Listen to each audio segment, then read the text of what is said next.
আপনারা কান্না করছেন কি হয়েছে? মানে আমরা ফ্যামিলি কাটলে ব্যস্ত, কিন্তু আমরা দেখা গেছে যে এই যে পরিবর্তন উন্নত নিয়ে আমরা কোনো ব্যস্ত নাই। তো বাংলাদেশে জন্মগ্রহণ করছে, এটা আমাদের কপালের দুঃখ, এটা থাকবে, এটা মনে হয় যাবে না চিটং থেকে।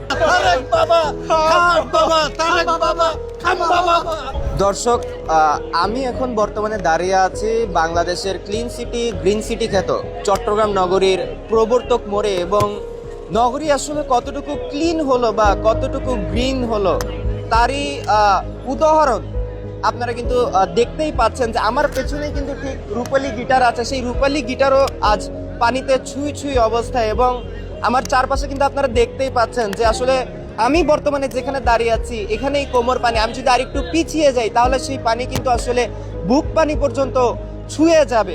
তো আসলে আমরা এখানে আজকে জানার চেষ্টা করব, এখানে যারা আছেন তাদের থেকে আসলে জানার চেষ্টা করব যে তারা আসলে কে কি বলছেন। আমরা মুরাদপুর ডিসের মোড় বদ্দারার তার পবত্তার মোড় দেখেন কতটুক পানি, এই পানির ভিতরে মানুষগুলা কত কষ্ট করতেছে। এই আমাদের সোনার বাংলাদেশ, এই আমাদের স্বাধীনতা দেশ, আমরা সোনার বাংলাদেশে বাংলাদেশের আমরা এমন ভাবে কাজ করব, মানে আমরা ফ্যামিলি কাটলে ব্যস্ত, কিন্তু আমরা দেখা গেছে যে এই যে পরিবর্তন উন্নত নিয়ে আমরা কোনো ব্যস্ত নাই। মানুষের কষ্ট দুঃখ বুঝি না, ফ্যামিলি কার্ড দেখাচ্ছি, মানুষের মন জয় করে আমরা সব বয়ে গেছি। আজকে এই যে চট্টগ্রাম সকাল দিকে আমি গাড়ি চালাইতেছি, আমি একটা রিক্সা শ্রমিক, যত জায়গায় গেছি চট্টগ্রাম আনাচে কোন আছে ড্রেনে সব পানি, এতটুক পানি। তাই না, এখন এই জায়গায় যে পানি একটা যাত্রী নিচে আমার 500 টাকা দিছে, তারপরে মানে যাত্রী চোখের পানি ফালাই দিছে আমার কষ্ট দেখা। আসলে বলার তো কিছু নেই, আমরা সাধারণ নাগরিক, এই গ্রাম থেকে আসতেছে, কোনো পানি নেই, কোনো বন্যা নাই। এখন বৃষ্টি না হতে শহরে বন্যা। তো বাংলাদেশে জন্মগ্রহণ করছে, এটা আমাদের কপালের দুঃখ, এটা থাকবে, এটা মনে হয় যাবে না চিটং থেকে। এরপর আমাদের কপালকে ছাড়া কারোর তো দায়ী করার সুযোগ নাই। কারো বল দায়ী করবো? দায়ী আমাদের নিজেরাই, আমরা দায়ী। জন্মই আমার আজন্ম পাপ, বাংলাদেশে জন্মানোটা একটা শাস্তি পাপ, বুঝছেন? তো কিছু বলার নেই, আমরা এটা মেনে নিলাম। হ্যাঁ, এই দেখেন কি অবস্থা। এত পানি এই যে নতুন সরকার আয়ন, এত পানি দেশের জন্য কাজ করে না, কিছু করে না, সরকার করে গেছিল, এখন ভালো পথগুলো ভাঙিয়ে মানে পানি জমছে। মানে মেয়র তো আসলে বলছেন ক্লিন সিটি তিনি করার চেষ্টা করছেন। আরে না, মেয়র তৈলে ফরের হিসাব। আপনি মেয়র এখনো বর্তমানে যেগুলো করতেছে এগুলো মানে অত্যাচার বেশি করতেছে, মানুষের ভোগাভুগির ভিতরে হালাই দিচ্ছে। আজকের পরিস্থিতির জন্য কাকে দায়ী করবেন? আজকের পরিস্থিতিতে দায়ী করতেছি মেয়র আছে, বর্তমান সরকার আছে, এরা তো দায়ী। মানে আগে 15 বছর খুব ভালো হয়েছিল, এত পানি উঠে নাই এই প্রবর্তকের মোড়ে, কিন্তু এই যে ইয়াগুলা ভাঙ্গি, নালাগুলা ভাঙ্গি, কি সুন্দর আমরারে পানি জমা হয়েছে। আমরা আসছি কুমিরা থেকে বেলভিউতে একটা রিপোর্ট নেওয়ার জন্য। যাওয়ার সময় একটা রিক্সাতে গেছিলাম 100 টাকা দিয়ে, এখন আবার আসার সময় এই গাড়িতে উঠছি, এখন উঠার পরে এখানে আসি গাড়িটা আটকে গেল। গাড়ি তো একদম ডুবে গেছে।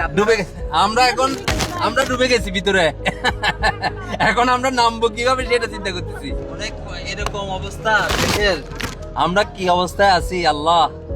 এটা আমি মনে করি যারা এগুলা করে মেনটেন করে এদের মানে অজ্ঞতার বিষয় আমি মনে করি।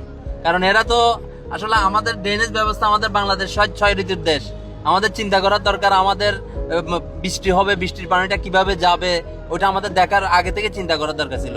এমনি বড় বড় অফিসে আমি বসে রইলাম আমার পদবি নিয়ে, এটা কোনো ইয়া না। আসলে আমরা কাউকে দায়ী করতেছি না, আমাদের কপাল খারাপ ভাই, আমরা বাংলাদেশে জন্ম নিচ্ছি, এটাই হচ্ছে সবচেয়ে বড় বিষয়। ঠিক আছে ভাইয়া, সবসময় যে সরকারই আসুক এইভাবে পরিস্থিতি থাকে, এর চেয়ে বেটার সরকার আসলে এই পরিস্থিতি থাকে। আমি মনে করি আজকের পরিস্থিতির জন্য সরকারকে দায়ী করতেছি। এই সিটি কর্পোরেশন যে কাজগুলো করার দরকার আগের থেকেই এরকম, এই সরকার বলেন, আগের সরকার বলেন, এই সব কিছু, এই আওয়ামী লীগ সরকার বলেন, এখনের সরকার বলেন, দুটোটাই দায়ী। আমি দায়ী করতেছি বাংলাদেশ সেনাবাহিনীকে। আমি বিগত এই রোডে আমি 4 বছর আমি মানে চলাফেরা করতেছি, ঠিক আছে? এই সেনাবাহিনীর কারণে এই জিনিসটা হচ্ছে, এরা ঠিকঠাক মতো কাজটা করতেছে না। ওই কারণে এই সমস্যাটা হচ্ছে। আমরা তো অফিস গামী, অনেক কষ্ট হয়ে যাচ্ছে। এটা হলো কিসমত, এটা কার দায় করবো? সরকার যদি উদ্যোগ নেয় তাহলে হয়তো এইসব জলবদ্ধতা থাকবে না। সাধারণ মানুষের তো ভোগান্তি, এতটুকু জায়গা আসতে 1 ঘন্টার উপরে লাগছে। এখন তো পরিষ্কার হচ্ছে না, মনে হয় যে আজকে 2-3 মাসের ভিতরে পরিষ্কার হতে পারে না। নির্বাচনের পর থেকে কোনো সিটি কর্পোরেশন কোনো ড্রেনে পরিষ্কার হচ্ছে না। ধরো তো হানি এখন বৃষ্টি অত কম, এই পর্যায়ে হইলে মানুষ চলাচল করতে পারে। কিন্তু রুগী নিয়ে দেখছি ওখানে গাড়ি দাঁড়ায় রয়েছে, মনে হয় যে 1 ঘন্টার উপর।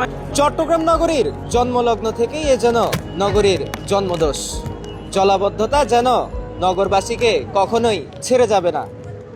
ক্লিন সিটি গ্রিন সিটি গড়ার যেই স্বপ্ন, সেই স্বপ্নও যেন স্বপ্নই রয়ে যাবে। প্রবর্তক মোড় থেকে রাফসান খান, CSG নিউজ 24।